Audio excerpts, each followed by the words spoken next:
Udaipur Rathore villa. Janaki जी के phone पर गायत्री जी का फोन आता है। गायत्री जी बताती है कि आराध्या शादी के लिए मान गई है, जिसे सुनकर जानकी जी बहुत खुश होती है और थोड़ी बहुत बात करके जानकी जी फोन रख देती है। जानकी जी कहती है, गायत्री का फोन था, आराध्या शादी के लिए मान गई है। उसने कहा है कि हम महंत जी से बात करके जल्द से जल्द शादी का डेट फिक्स कर दे। यशवर्धन जी कहते हैं, यह तो बहुत ही अच्छी बात है, हम अभी ही महंत जी से बात करते हैं। शिवराज का रूम।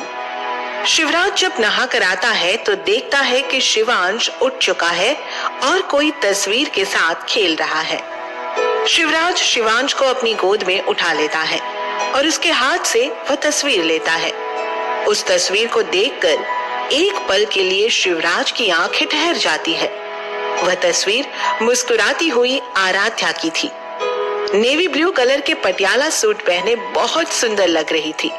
उसके खुले बालों के बीच उसका गोरा चेहरा ऐसा लग रहा था जैसे काले बादलों में चांद छुपा हुआ है। उसकी सौम्य मुस्कुराहट धीरे धीरे शिवराज के चेहरे पर भी काबीज होने लगी। लेकिन तभी शिवराज की आंखों के सामने निशा का चेहरा और उसका दिया धोखा आ गया। उसने अपना सिर झटका और उस तस्वीर को अपने ड्रॉवर में रख दिया और शिवांश के साथ खेलने लगा। शिवांश खेलते खेलते सो गया। शिवराज शिवांश को देखते हुए अपने मन में कहता है, आप हमारी जान है बेटा, और हम आपको तकलीफ में नहीं देख सकते, इसलिए यह शादी कर रहे हैं ताकि आपको एक माँ का प्यार मिल सके। आपकी सगी माँ तो आपको रोता हुआ छोड़कर चली गई। पता नहीं यह लड़की कैसी होगी, लेकिन जो भी हो, आपसे बढ़कर हमारे लिए और कुछ नहीं है। ऋषिकेश, चौधरी भवन, आराध्या का रूम। आराध्या बेड पर बैठी हुई किसी गहरी सोच में डूबी हुई थी। आखिर कौन सी कमी रह गई थी हमारे प्यार में जो आपने हमें अकेला छोड़ दिया? आप तो हमसे बहुत प्यार करते थे ना। अपने घर वालों के खिलाफ जाकर हमने आपसे शादी की, लेकिन आपने हमें बीच मझधार में ही छोड़ दिया। क्या पैसा आपके लिए इतना जरूरी था कि पैसे के आगे आपने हमारे जज्बातों का कोई मोल ही नहीं समझा?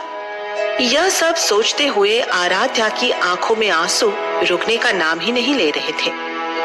आराध्या रोते हुए कहती है, आपकी वजह से हमने अपना अजन्मा बच्चा खो दिया, सिर्फ आपके लालच और हवस के कारण। हम आपको कभी माफ नहीं करेंगे और ना ही कभी अपनी जिंदगी में किसी और को आने देंगे। दादी माँ ने बताया था कि शिवराज जी का 1 साल का बेटा है। हम यह शादी उस बच्चे के लिए कर रहे हैं, ना कि इसलिए कि हमें किसी की जरूरत है, और ना ही हम अपनी जिंदगी में किसी और को आपकी जगह दे पाएंगे। हम पूरी कोशिश करेंगे उस बच्चे को माँ का प्यार देने की। 2 दिनों के बाद ऋषिकेश, चौधरी एंटरप्राइज। आज शिवराज और आराध्या की मीटिंग थी। शिवराज उदयपुर से मीटिंग के लिए ऋषिकेश आया था। आराध्या ने सारी तैयारी अपने देखरेख में रखी। वह आज की मीटिंग में किसी भी तरह की कोई भी कमी नहीं रखना चाहती थी। वह जानती थी कि शिवराज कितना स्ट्रिक्ट है। शिवराज ने आराध्या की पिक्चर देखी है, लेकिन आराध्या ने कभी भी शिवराज को नहीं देखा है, इसलिए वह नहीं जानती थी कि यह वही शिवराज है जिससे उसकी शादी फिक्स हुई है।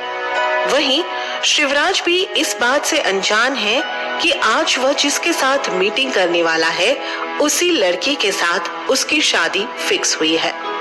थोड़ी देर बाद आराध्या को उनका पीए इन्फॉर्म करता है कि शिवराज आ चुका है और वो मीटिंग रूम में बैठा हुआ है।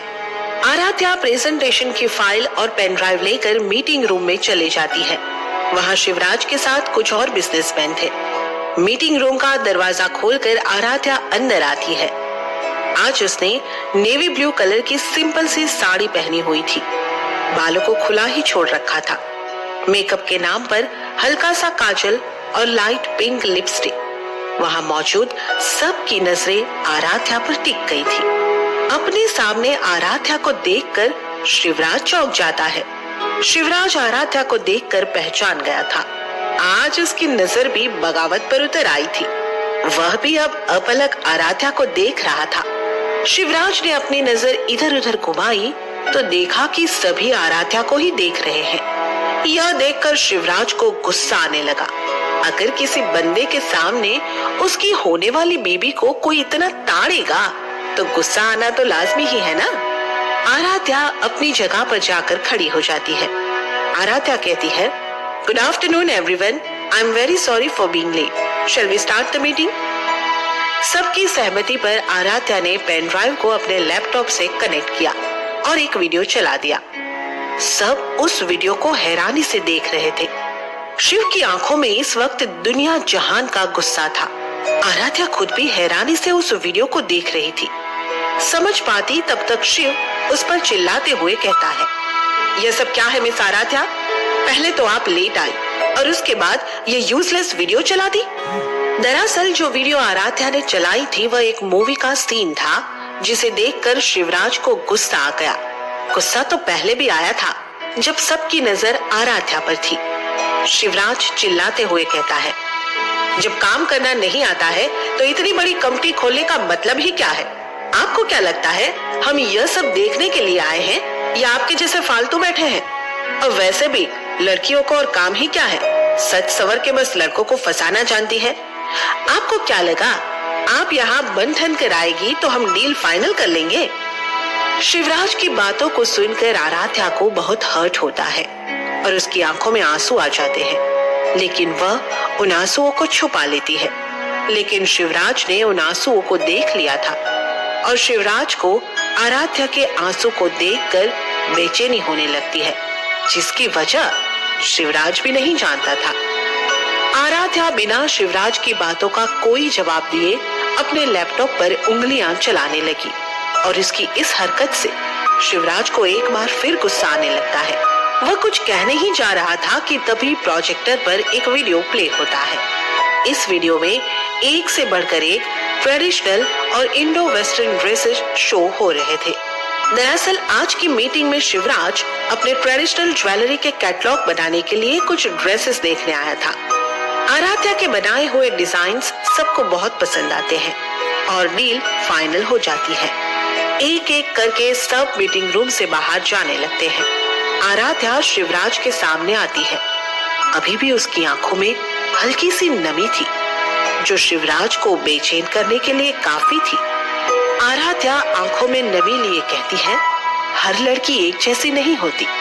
इतना बोलकर आराध्या वहां से शिवराज को बेचैन छोड़कर ही चली जाती है।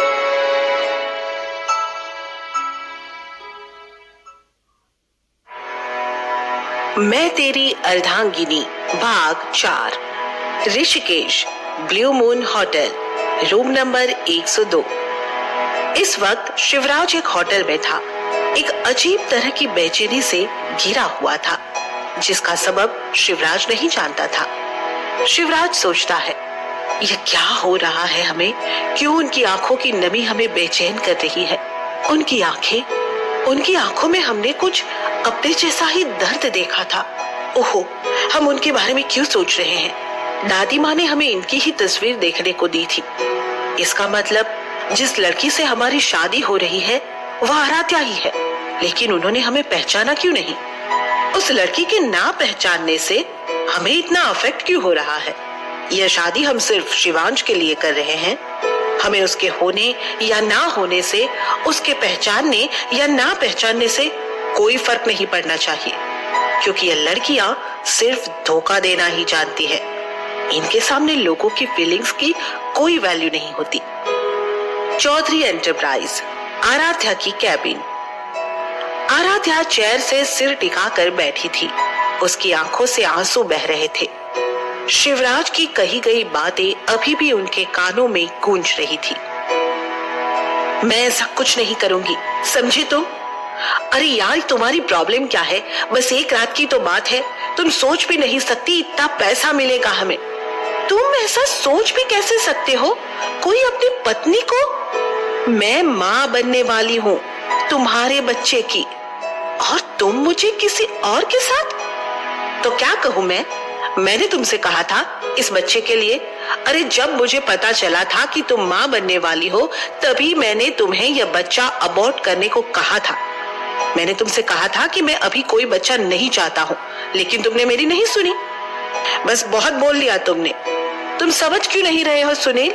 मैं तुम्हारे बच्चे की माँ बनने वाली हूँ। सोचो ना सुनी, तुम, मैं और हमारा बेबी, कितनी अच्छी लाइफ होगी ना हमारी। हर तरफ खुशियां ही खुशियां होगी। सुनील कहता है, तुम्हारे भाई ने तो एक फूटी कौड़ी भी नहीं दी तुम्हें, लाइफ अच्छी कहाँ से होगी? यहाँ हम दोनों को घर चलाने में इतनी तकलीफ हो रही है और तुम एक बच्चे की बात कर रही हो, इसलिए तुमसे कह रहा हूँ। और आराध्या, मेरी बात मान लो, बस एक रात की ही तो बात है और वह हमें पूरे 1 करोड़ देने को तैयार है। बच्चे का क्या है, वह तो हम बाद में भी कर लेंगे। सोचो आराध्या, बस एक रात में 1 करोड़ मिल रहा है। ऐसे ही अगर और लोग मिल जाए तो हम कितनी जल्दी अमीर बन जा। इससे ज्यादा सुनील कुछ कह नहीं पाया क्योंकि आराध्या ने उसे एक तमाचा जड़ दिया और इसी के साथ आराध्या अपने अतीत से बाहर आ जाती है। आराध्या खुद से कहती है, काश ये सब हुआ ही ना होता, काश मैंने भाई की बातें मान ली होती। आज भी ऐसे लोग मौजूद हैं जो अपनी पत्नी को अपनी खरीदी हुई जागीर समझते हैं, जिससे वो मर्जी आए वो काम करा सकते हैं। Blue moon hotel, room number 102। Shivraj अपने लैपटॉप पर ऑफिस का कुछ काम कर रहा था, तभी उसके फोन पर जानकी जी का कॉल आता है। शिवराज कहता है, हेलो दादी माँ। जानकी जी कहती है, इस वक्त कहाँ हैं आप? शिवराज कहता है, ऋषिकेश में। जानकी जी कहती है, यह तो बहुत अच्छी बात है, आपने तो हमारा काम आसान कर दिया। हम लोग आज ही ऋषिकेश आ रहे हैं, आपकी और आराध्या की शादी की तारीख पक्की करने। शिवराज ने छोटा सा जवाब दिया, जी। जानकी जी कहती है, अगर आपके पास समय हो तो आप आज जाकर आराध्या से मिल लीजिएगा। आपने तो उनकी तस्वीर देख ली है, लेकिन उन्होंने आपको नहीं देखा है और हम चाहते हैं कि शादी से पहले आप दोनों एक बार मिले, एक दूसरे से थोड़ी जान पहचान करें, क्योंकि शादी का बंधन कोई खेल नहीं, आप दोनों को पूरी जिंदगी एक साथ बितानी है। शिवराज कहता है, हमने आपसे कितनी बार कहा है कि हम यह शादी तक अपने बेटे के लिए कर रहे हैं और हमें नहीं लगता है कि इसमें हमें मिलने की जरूरत है या पहचान बनाने की जरूरत है। जानकी जी कहती है, वह सब हम कुछ नहीं जानते, आप आज आराध्या से मिल रहे हैं। हमने गायत्री से बात कर ली है, वह आराध्या को इन्फॉर्म कर देगी और हमने पंकज से बात करके आपके और आराध्या के लिए मिलन कैफे में टेबल बुक करा दी है। आप टाइम से पहुंच जाइएगा। बिना शिवराज का कोई जवाब सुने जानकी जी फोन रख देती है। शिवराज कहता है, यह क्या मुसीबत है? चौधरी एंटरप्राइज, आराध्या का कैबिन। आराध्या अपने काम में बिजी थी, तभी उसके पास प्रीति जी का फोन आता है। आराध्या कहती है, हेलो माँ। प्रीति जी कहती है, बेटा शिवराज ऋषिकेश में आए हुए हैं और वह आपसे मिलना चाहते हैं। आराध्या कहती है, लेकिन माँ हम। प्रीति जी कहती है, बेटा आपको उनके साथ अपनी पूरी जिंदगी बितानी है, इसलिए एक बार उनसे मिल लीजिए, थोड़ी जान पहचान कर लीजिए। आराध्या कहती है, जी ठीक है, कब मिलना है उनसे? प्रीति जी कहती है, आज शाम को मिलन कैफे में। आराध्या कहती है, ठीक है, चले जाएंगे हम। शाम को मिलन कैफे। शिवराज कैफे में एंटर करता है और अपनी बुक की हुई टेबल पर जाकर बैठ जाता है। उसको आए हुए अभी 5 मिनट भी नहीं हुए थे कि तभी आराध्या भी आ जाती है। आराध्या अपनी बुक की हुई टेबल के पास चली जाती है, लेकिन वहां पहले से ही किसी को बैठा देखकर वह कंफ्यूज हो जाती है। शिवराज की पीठ आराध्या की तरफ थी, इसलिए शिवराज को आराध्या के आने के बारे में कुछ पता नहीं चला। आराध्या अपनी टेबल के पास आकर शिवराज के कंधे पर हाथ रखती है। शिवराज पीछे घूमकर देखता है। आराध्या उसे देखकर चौंक जाती है। आराध्या अपने मन में सोचती है, ये यहाँ क्या कर रहे हैं? कहीं मैं कोई गलत जगह तो नहीं आ गई? शिवराज आराध्या की मनोस्थिति समझ रहा था। शिवराज ने कहा, आप कोई गलत जगह नहीं आई है, आप हमें ही मिलने आए थे। हम ही है जिससे आपकी शादी हो रही है। आराध्या कहती है, जी। शिवराज कहता है, बैठ के बात करें। आराध्या सहमति में अपना सिर हिलाती है और चेयर पर बैठ जाती है। शिवराज भी अपनी चेयर पर बैठ जाता है। आराध्या कहती है, कहिए, क्या पूछना चाहते हैं आप? शिवराज कहता है, हमें कुछ नहीं जानना है, हम बस यहाँ आपको कुछ बातें क्लियर करने आए हैं। आराध्या कहती है, आप कुछ भी कहे उससे पहले मैं आपको अपना अतीत बताना चाहती हूँ। सब कुछ जानने के बाद भी अगर आप मुझसे शादी करना चाहते हैं तो ठीक है, वरना अभी ही इनकार कर दीजिए। शिवराज कहता है, हम ना तो आपको और ना ही आपके अतीत को जानना चाहते हैं। हम यह शादी बस अपने बच्चे के लिए कर रहे हैं, या यूं कहें कि शादी सिर्फ इसलिए हो रही है ताकि हमारे बेटे को माँ मिल सके। इसलिए ना तो आप हमसे और ना ही शादी से कोई उम्मीद रखिएगा, और जितना हो सके हमसे दूर ही रहिएगा। शिवांश के प्रति कोई भी लापरवाही हम बर्दाश्त नहीं कर सकते, और जिस दिन हमें पता चला कि आपने शिवांश के प्रति सौतेला व्यवहार किया है, उसी दिन हमारे रिश्ते का आखिरी दिन होगा। आराध्या कहती है, आप बिल्कुल भी चिंता मत कीजिए, शिवांश को हम कभी कोई तकलीफ नहीं होने देंगे। और रही बात शादी की, तो हमें भी शादी में कोई दिलचस्पी नहीं है। यह शादी हम अपनी दादी माँ के कहने पर कर रहे हैं। इतना बोलकर आराध्या वहाँ से चली जाती है। शिवराज भी कुछ सोचता हुआ वहाँ से अपने होटल के लिए निकल जाता है।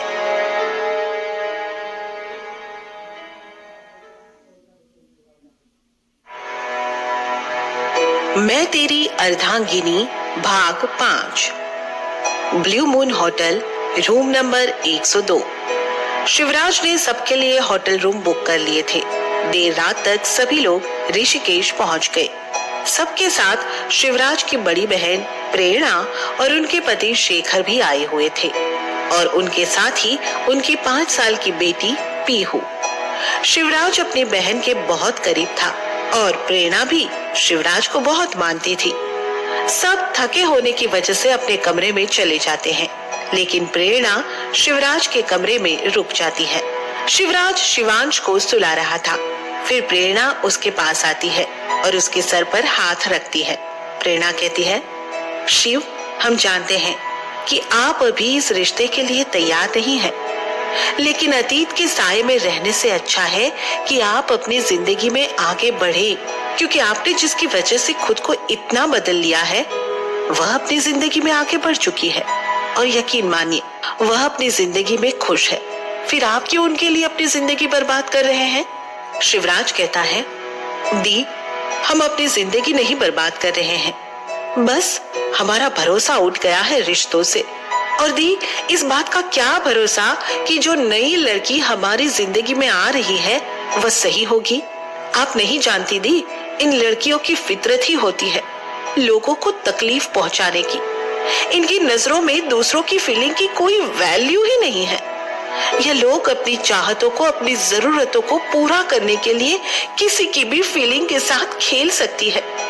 और दी, दादी माँ कह रही है कि हमारी दूसरी शादी कर लेने से शिवांश का भविष्य सुधर जाएगा। आप ही सोचिए, जब एक सगी माँ अपने बच्चे को छोड़कर जा सकती है, तो सौतेली माँ क्या प्यार दे पाएगी उसे? प्रेरणा कहती है, आप गलत सोच रहे हैं शिवराज। किसी एक की वजह से आप सबको एक ही तराजू में नहीं तोल सकते। हर लड़की एक जैसी नहीं होती है। और रही बात सगी माँ का प्यार देने की, तो हमें पूरा विश्वास है आराध्या पर। शिवांश को उनसे अच्छी माँ नहीं मिल सकती। शिव, आप इस रिश्ते में अपना 100% देंगे। आप समझ रहे हैं ना हम क्या कह रहे हैं? अतीत की कड़वी यादों को भुला दीजिए और अपनी आने वाली जिंदगी के बारे में सोचिए। यकीनन आपकी यह जिंदगी बहुत खूबसूरत होगी। शिवराज कहता है, हम पूरी कोशिश करेंगे। प्रेरणा कहती है, हमें आपसे यही उम्मीद है। प्रेरणा शिवराज को गुड नाइट बोलकर चली जाती है। शिवराज भी शिवांश को गले लगाकर सो जाता है। अगली सुबह चौधरी भवन। कल रात ही प्रीति जी ने आराध्या को बता दिया था कि राठौर्स आने वाले हैं। गायत्री जी किसी भी तरह की कोई कमी नहीं करने वाली थी। महंत जी को उन्होंने पहले ही कॉल करके बुला लिया था। प्रीति जी ने अपनी बहू सौम्या को भी बुलवा लिया था, जो मायके गई हुई थी। सौम्या भी तैयारियों में सबकी मदद कर रही थी। सौम्या ने हमेशा आराध्या का भला ही चाहा। वह आराध्या को अपनी छोटी बहन जैसा ही मानती थी। आराध्या ने पीले रंग का पटियाला सूट पहना हुआ था, जिस पर गुलाबी रंग का दुपट्टा लिया था। बालों की उसने फ्रेंच चोटी बना रखी थी। कुछ लटें उसके गालों को चूम रही थी। आंखों में हल्का सा काजल और होठों पर हल्की पिंक लिपस्टिक लगाई हुई थी। कुल मिलाकर आराध्या बहुत सुंदर लग रही थी। वह चुपचाप बैठी हुई सबको तैयारियां करते हुए देख रही थी। आराध्या को अपनी पहली शादी याद आ गई, जिसमें तैयारियां तो थी, लेकिन किसी के चेहरे पर वो रौनक नहीं थी जो अब दिख रही थी। आराध्या अपने मन में सोचती है, आप लोगों की खुशी के लिए हम शादी के लिए तो मान गए हैं, लेकिन क्या हम इस रिश्ते में अपना 100% दे पाएंगे? यशवर्धन जी अपने पूरे परिवार के साथ चौधरी भवन आ गए थे, लेकिन शिवराज नहीं आ पाया था, क्योंकि उसे एक जरूरी मीटिंग थी। शिवराज ने जानकी जी से आराध्या के घर की एड्रेस मांग ली थी। मीटिंग करके वह सीधा आराध्या के घर जाने वाला था। जानकी जी, पायल जी और प्रेरणा आराध्या से मिलकर बहुत खुश थे। इन लोगों को आराध्या का शांत स्वभाव बहुत पसंद आया था। पीहू तो आराध्या को छोड़ ही नहीं रही थी और आराध्या का भी उससे लगाव हो गया था। आराध्या की नजरें बार बार शिवांश पर जा रही थी और प्रेरणा की नजर आराध्या पर थी। कुछ सोचकर प्रेरणा ने शिवांश को आराध्या की गोद में दे दिया। शिवांश ने आराध्या की उंगली पकड़ ली। शिवांश को अपनी गोद में लेकर आराध्या की आंखों में नमी आ गई। वह कहीं अपने अतीत में चली गई। कहाँ है हमारा बच्चा? माँ, हम गिर गए थे, हमारा पेट टेबल से टकरा गया था। हमारा बच्चा ठीक तो है ना माँ? बताइए ना, आप चुप क्यों हैं? आराध्या रोती हुई प्रीति जी से पूछ रही थी, लेकिन प्रीति जी कुछ बोल नहीं पाए। उनकी आंखों से आंसू बह गए। वहां खड़े सब लोगों की आंखें नम थी। डॉक्टर भी भावुक हो गई थी। डॉक्टर ने हिम्मत करके आराध्या से कहा, आराध्या, आपका मिसकैरेज हो गया है। आराध्या इतना सुनते ही बेहोश हो जाती है। आज शिवांश टुकुर टुकुर आराध्या को देख रहा था। अचानक ही उसके मुंह से निकला, माँ, जिसे सुनकर सब हैरान हो गए। शिवांश लगभग 1 साल का हो गया था। आज आराध्या की गोद में आकर उसने पहली बार माँ कहा। आराध्या की आंखों में रुके हुए आंसू बह गए। उसने शिवांश को अपने सीने से लगा लिया। आराध्या और शिवांश को देखकर सब मुस्कुरा दिए। शिवराज अपनी मीटिंग खत्म करके आराध्या के घर जाने के लिए निकल गया था। वह तब से ही नोटिस कर रहा था कि एक कार उसका ऑफिस से ही पीछा कर रही है। एक सुनसान रास्ते पर शिवराज ने अपनी कार रोक दी और उसकी सोच के मुताबिक उसके पीछे आ रही हुई कार भी रुक गई। उसमें से एक आदमी बाहर निकला और शिवराज की कार के पास आकर उसके विंडो पर नॉक करने लगा। शिवराज ने जब अपनी विंडो के कांच नीचे किए तो उस आदमी ने शिवराज को बाहर आने के लिए कहा। शिवराज अपनी कार से बाहर निकलता है तो वो आदमी उसकी तरफ हाथ बढ़ाते हुए कहता है, hello, myself Sunil Dutt. Shivraj भी सुनील से हाथ मिलाते हुए कहता है, शिवराज श्री राठौर। सुनील कहता है, आपको कौन नहीं जानता राजा साहब। शिवराज बिना नाक लपेट के कहता है, हमारा पीछा करने की वजह। सुनील कहता है, आपकी जिंदगी बचाना चाहता हूँ। शिवराज उसे सवालिया नजरों से देखने लगता है। सुनील कहता है, सुना है आप आराध्या चौधरी से शादी कर रहे हैं। शिवराज कहता है, तुम्हें कैसे पता ये सब? सुनील कहता है, मुझे नहीं तो और किसे पता होगा। आप जिस लड़के से शादी कर रहे हैं वह मेरी पत्नी थी, आराध्या सुनील दत्त। शिवराज कहता है, ओह, तो तुम यहाँ हमें आराध्या के खिलाफ भड़काने आए हो? सुनील कहता है, जी नहीं, मैं यहाँ आपको भड़काने नहीं बल्कि आराध्या की सच्चाई बताने आया हूँ। कल आप और आराध्या जहाँ मिलने आए थे वहाँ मैं भी अपने एक मीटिंग के लिए गया था। तो मुझे पता चला कि आप ये शादी अपने बेटे के लिए कर रहे हैं, लेकिन इसका क्या फायदा? शिवराज कहता है, कहना क्या चाहते हो तुम? सुनील कहता है, आराध्या एक प्रोस्टिट्यूट है। अपनी जरूरतों को पूरा करने के लिए वह किसी की फीलिंग के साथ खेल जाती है। आप उससे शादी यह सोचकर कर रहे हैं कि आपके बेटे को एक अच्छी माँ मिलेगी, लेकिन इसका फायदा नहीं है कुछ, क्योंकि एक औरत जो अपने ही बच्चे को कोख में ही मरवा सकती है, वह दूसरे के बच्चे को क्या प्यार देगी? अब आप ही सोचिए, एक ऐसी औरत क्या आपके बच्चे को प्यार दे पाएगी? क्या वो औरत आपके बच्चे को एक सही भविष्य दे पाएगी? मेरा काम था आपको आगाह करना, जो मैंने कर दिया। अब बाकी आपकी मर्जी। कितना आसान होता है ना औरत को कैरेक्टर सर्टिफिकेट देना। आज भी कई जगह पर यह देखा जाता है कि पति अपनी पत्नी को खुद से आगे बढ़ता हुआ नहीं देख सकता। उनकी संकीर्ण सोच होती है कि उनकी पत्नी हमेशा उनके पीछे ही रहे। आज भी बहुत सी जगह है जहां पति अपनी पत्नी को पैर की जूती समझते हैं। जब मर्जी किया उनका इस्तेमाल कर लिया, और जब मर्जी किया अपने पैर के